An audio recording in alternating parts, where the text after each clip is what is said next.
Now let's look at a real meaty topic, exemptions. We've been talking about overtime. So you should really understand overtime by now. But let's look at what exempt and non-exempt employees are all about. When they first wrote the Fair Labor Standards Act, and it was introduced into Congress, there were no exemptions. And what does an exemption mean? It means you are exempt from paying overtime. Think of it this way. You're exempt from the law.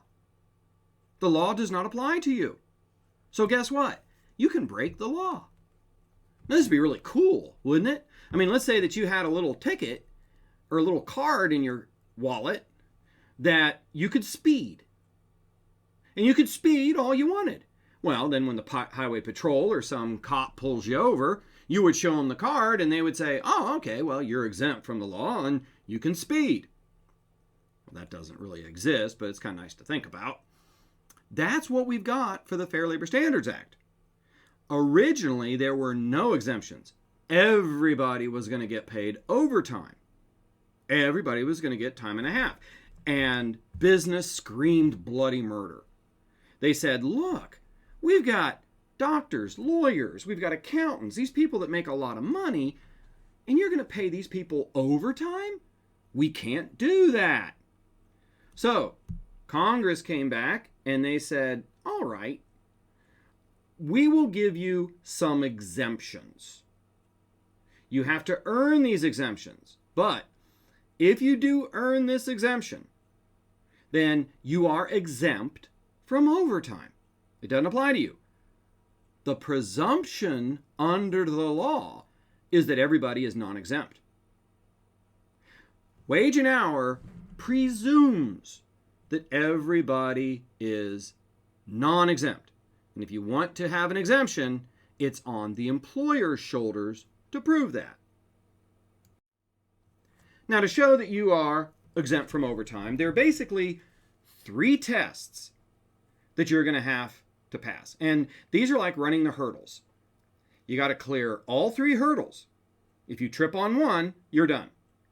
The first one is the minimum salary test. We're not going to spend a lot of time talking about that because it is very easy. Today's minimum salary is $455 a week, which is $23,660 a year. So that's the minimum that you can pay an exempt person.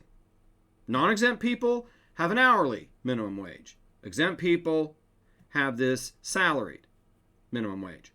Then there's the duties test, and that's for the executive, administrative, and professional employees, which we will look at here in just a minute. So there are certain duties that this person has to perform. And then finally, the salary test. Now, the salary test is very different from the minimum salary test. Minimum salary says, got to pay you $455 a week.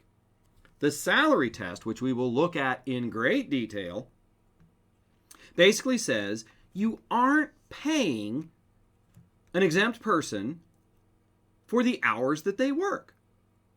You're paying them for what they do. You're paying them for a certain level of expertise or talent or something like this. So I'm going to pay somebody $500 a week on salary. That means they get that salary. So I chose 500 because that divides easily by 5. So you get $100 a day. If I come in and I perform a service for you, like open my mail, and then I go home sick, and I've used up all my sick and vacation time, you owe me for the day. There are only certain instances where you can dock someone's pay. And the thing is, wage and hour is saying you got to treat the person like a salaried person. And that means you got to pay them for their services, not the hours that they work. So there's the minimum salary test, which we are not going to spend a lot of time on because it's very simple, $455 a week. There you go. We're going to look a lot at the duties tests, and we're going to look at the salary test. Let's first take a look at the minimum salary test. And we had a change in this as of January 1st, 2020. The weekly minimum salary requirement for exempt employees was increased to $684 a week, which equates out to $35,568 a year. And all of that took place as of January 1st, 2020. There are a few important points to make here. First of all, these salary requirements do not apply to sales employees, teachers, employees practicing law or medicine. So those types of positions are not subject to this minimum salary amount. And you also want to remember that the administrative and professional employees can be paid on a salary basis, but they can also be paid on a fee basis. There is also a little bit of an exception here for academic administrative employees. Well, for academic administrative employees, the compensation requirement also can be met by paying the employee on a salary basis that is at least the rate equal to the entrance salary for teachers in the educational establishment by which the employee is employed. So in other words, you're kind of looking at the going rate there. Well, of course, nothing is complete without taking a special look at computer employees. Well, they're always a little different, treated a little different under the Fair Labor Standards Act. And here, exempt computer employees may be paid the minimum $684 a week or the $35,568 a year on a salary basis. Or with exempt computer people, you can pay them on an hourly basis, but that has to be at least $27.63. All right, where they got that, I have no idea. Just sort of $27.63. Sounded good. So you've got a pick here when you have a computer employee who may qualify as being exempt. And just for an added little bonus here, the Division of Wage and Hour gave employers a little bit of a break on that $684 a week sum. Employers are allowed to use non-discretionary bonuses and incentive payments, which would be like commissions, paid on an annual or more frequent basis to satisfy up to 10% of this standard salary level. Now, this doesn't apply to highly compensated employees, but this does apply to the other exempt employees where the minimum salary is established at $684 a week. It's also important to point out here that the compensation paid to salary folks does not necessarily have to be in 1 week. For example, the $684 a week requirement, it'll still be met if you're compensating the employee on like a bi-weekly basis, but that would equate out to $1,368. If you're paying your folks semi-monthly on a salary basis, well, that means that you are paying these folks at least $1,482 semi-monthly, or let's say that you are paying your folks monthly. Well, in that case, the salary cannot be less than $2,964 a month. So you see, it kind of equates out depending on the time period for your payroll. However, the shortest period of payment that you are allowed to use in paying salaried employees is 1 week. But as you can see, you can go bi-weekly, semi-monthly, or monthly. And finally, the employer may use any 52-week period as their payment year. Now, usually it's a calendar year, but every so often you run into folks that are using a fiscal year, or maybe the anniversary date of hire. All that counts, but if the employee doesn't identify some specific period in advance, then the Division of Wage and Hour is going to assume that that employer is using a standard calendar year. So if you do want to use something other than a calendar year, you'd better indicate what that year is.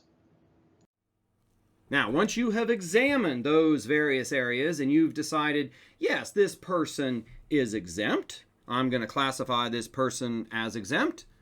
And so now remember, you have just claimed the right to break the law.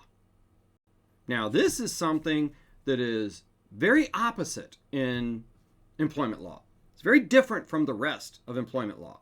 Like, let's say that you get a charge of sexual harassment at your workplace. Somebody claims sexual harassment. Okay. Well, that's a pain in the neck, but it is the employee's burden to prove that you did it. And the employee has to prove by a preponderance of the evidence that you did it. Okay, more than not. Not with the Fair Labor Standards Act. The standard of review and the burden of proof are very different. First of all, the burden of proof lies with the employer. So, employers, you're claiming people who are exempt from overtime, you have to prove that they are exempt, that you pass these 3 tests. And more than that, if it's close, you lose. You've got to prove that these exemptions are met by plainly and unmistakably evidence. That it is clear with affirmative evidence that these positions are exempt. That's a heavy burden.